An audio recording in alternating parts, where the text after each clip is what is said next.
کہ وہی ہے اصل میں یہ جو مکتب ہے، یہ جو ابھی نہضت ہے، یہ جو تحریک ہے، یہ قائم کس چیز پہ؟ وہ جو پروگرام کے شروع میں آغا صاحب نے کہا الذین یؤمنون بالغیب، یہ غیب پہ ایمان رکھتے ہیں۔ اس دنیا میں جو انسان رہتے ہیں ان کے لیے سب سے خطرناک، سب سے خوفناک چیز کون سی ہو سکتی ہے؟ موت۔ اور یہاں پہ جو قوم ہے وہ موت کو اپنے لیے باعث افتخار سمجھتی ہے، وہ اس کو اپنے لیے کامیابی کا ذریعہ سمجھتے ہیں۔ لیکن یہ موت ایسے نہیں ہے، یعنی یہ موت کوئی بے ارزش یا ایسی کوئی چیز نہیں ہے کہ جس کی کوئی قیمت نہ ہو۔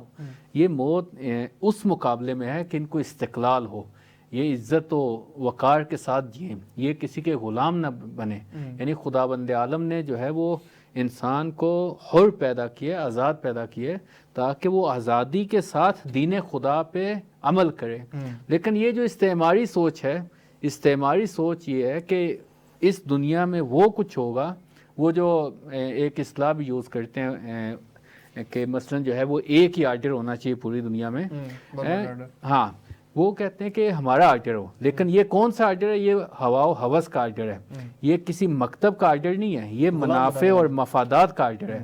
یہ جو یہاں پہ جو قوم ہے، یہاں پہ جو مکتب حسینی کے ماننے والے ہیں، ان کا شعار یہ ہے کہ دنیا میں جو ہے کیا ہونا چاہیے؟ عدل و انصاف ہونا چاہیے، دنیا میں انسانی اقدار، اسلامی اقدار کا بول بالا ہونا چاہیے، دنیا میں جو ہے وہ ہر کوئی اپنے اس کے ویژن کے مطابق جیے۔